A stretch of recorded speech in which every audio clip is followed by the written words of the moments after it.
Hello everyone. Today's video is on the rubber plant or the Ficus elastica. In its natural habitat, the rubber tree grows to be very tall, 50 feet or even 100 feet. But when we bring this tree into a pot and bring it to our homes, we actually want to grow a small tree with robust, thick, glossy and shining leaves. Let me show you first a few kinds of rubber plants that I have at home.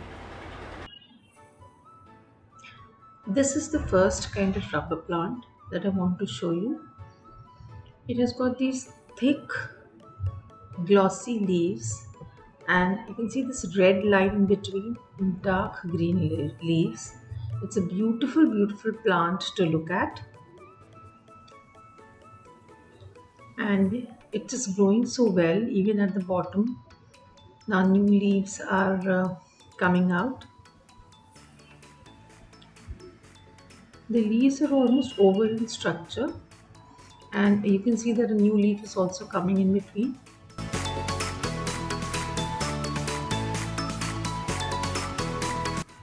That is why for decoration purposes rubber plant is so good.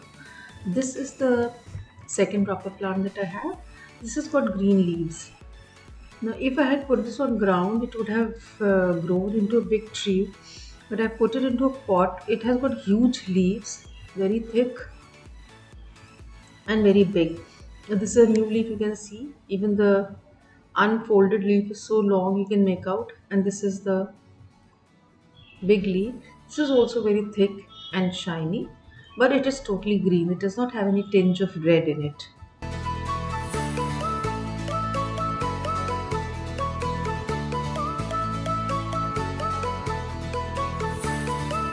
And this is my Tineke Ficus elastica, a most beautiful, I would say, variety of rubber plant. This is a newly developed variety, and it has got pinkish orangish leaves. This is the red leaf that you can see. It's actually dark orange. It looks beautiful.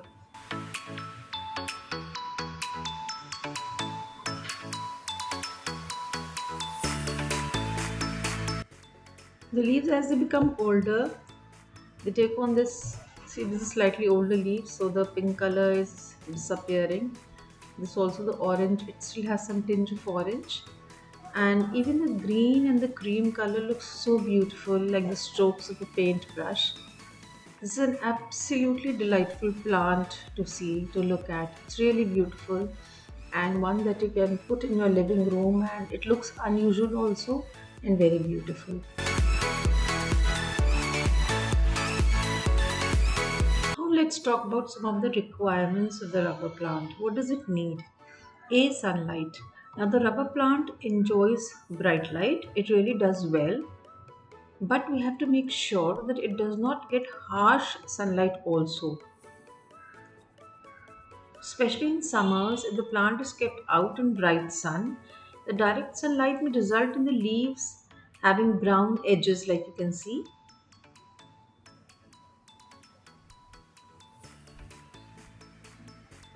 But in the winter, we can keep the plant in sunlight for some time. Now about water. We need to water the plant only when the soil is completely dry, and then we have to water it thoroughly. Fill the pot with water.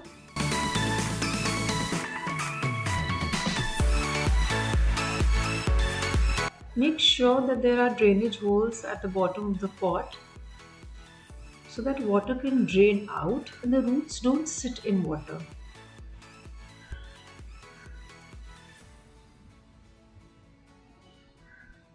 Next is soil.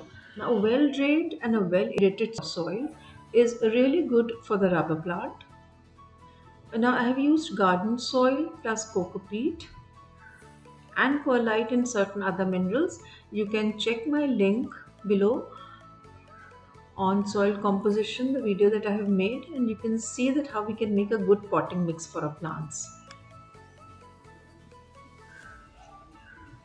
Also, as far as fertilization is concerned, we can fertilize it once in a month. Now, I mix vermicompost also in my potting mix and keep on adding it once in a month to my rubber plant.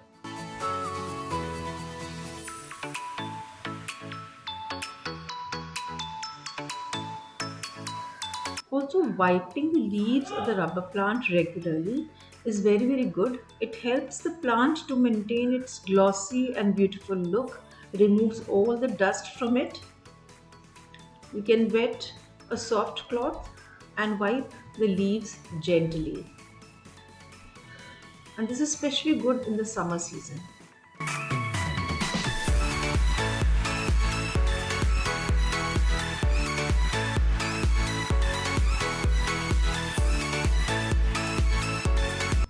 The purpose of wiping the leaves is more to make the plant look beautiful than anything else.